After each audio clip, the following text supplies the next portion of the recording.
8वां अध्याय रक्त बीज का वध। महर्षि मेघा ने कहा, चंड और मुंड नामक असुरों के मारे जाने पर, बहुत सी सेना के नष्ट हो जाने पर असुरों के राजा प्रतापी शुंभ ने क्रोध युक्त होकर अपनी संपूर्ण सेना को युद्ध के लिए तैयार होने की आज्ञा दी।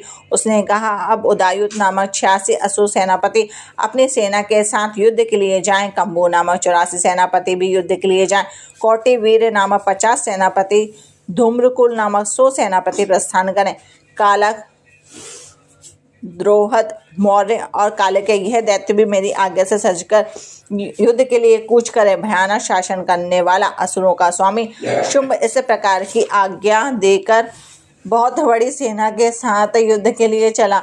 उसकी सेना को अपनी ओर आते हुए देखकर चंडिका ने अपने धनुष की टंकार से पृथ्वी और आकाश के बीच का भाग बुझा दिया।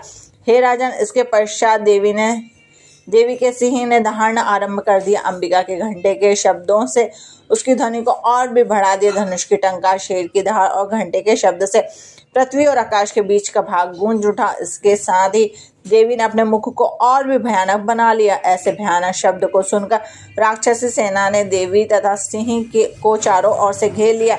हे राजा, उस समय दैत्यों के नाश के लिए और देवताओं के हित के लिए ब्रह्मा, शिव, कार्तिकेय, विष्णु, इंद्र आदि देवताओं की शक्तियां जो अत्यंत पराक्रम और बल से संपन्न थी, उनके शरीर से निकलकर उसी रूप में चंडिका देवी के पास गई।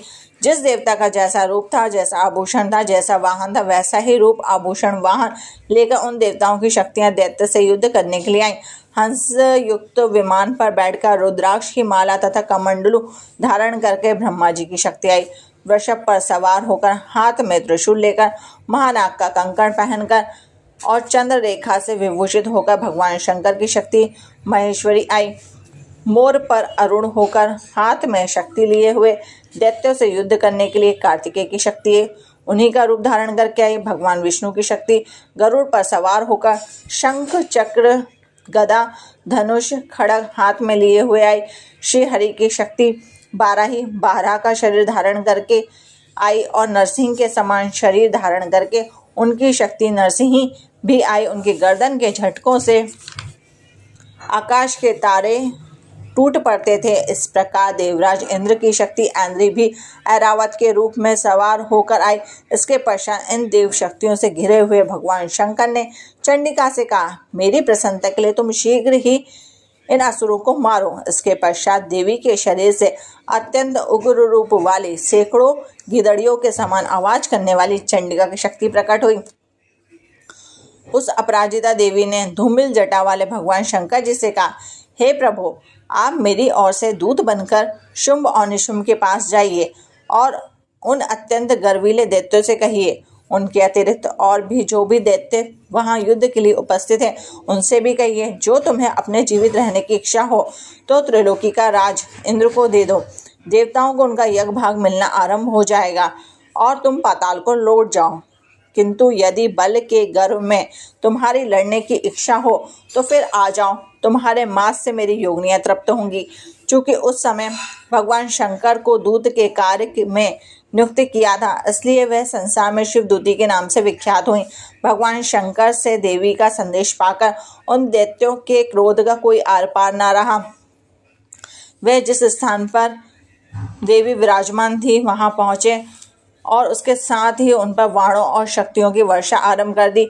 देवी ने उनके फेंके हुए वाणों को अपने शक्ति, त्रिशूल और फरसों को अपने वाणों से काट डाला और काली देवी उस समय देवी के साथ आगे खड़ी होकर शत्रुओं को त्रिशूल से विदीर्ण करने लगी, खड़गवार से कुचलने लगी। ब्राह्मणी की जिस तरफ दौड़ती थी उसी तरफ अपने कमंडलों का जल छिड़ककर दैत्यों के वीर एवं बल को नष्ट कर देती थी। इस प्रकार महेश्वरी त्रिशूल से, वैष्णवी चक्र से और अत्यंत कोप वाली कुमारी शक्ति द्वारा असुरों को मार रही थी। ऐन्द्री के बाजू के प्रहार से सैकड़ों दैत्य रक्त की नदियां बहाते हुए पृथ्वी पर सो गए। बाराही ने कितने ही राक्षसों को अपनी थूथन द्वारा मृत्यु के घाट उतार दिया। दाढ़ों के अग्रभाग से कितने ही राक्षसों की छाती को चीर डाला और चक्र की चोट से कितनों को ही विदीर्ण करके धरती पर डाल दिया। बड़े बड़े राक्षसों को नरसिंही ने अपने नखों से विदीर्ण करके भक्षण कर रही थी और सिंहनाद से चारों दिशाओं को गूंजती हुई रणभूमि में विचर रही थी। शिवदूती के प्रचंड अट्टहास से कितने ही दैत्य भयभीत होकर पृथ्वी पर गिर पड़े। उनके गिरते ही वह उनको भक्षण कर गईं।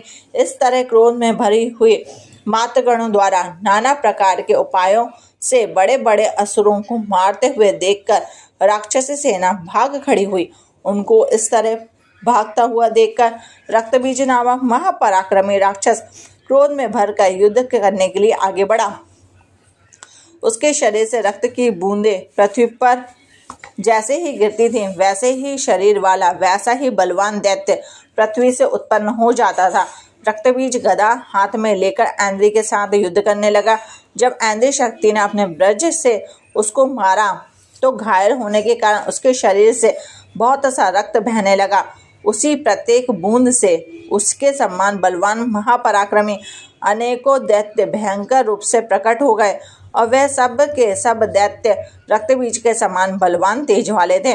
वह भी भयंकर अस्त्र और शस्त्र लेकर देवियों के साथ लड़ने लगे।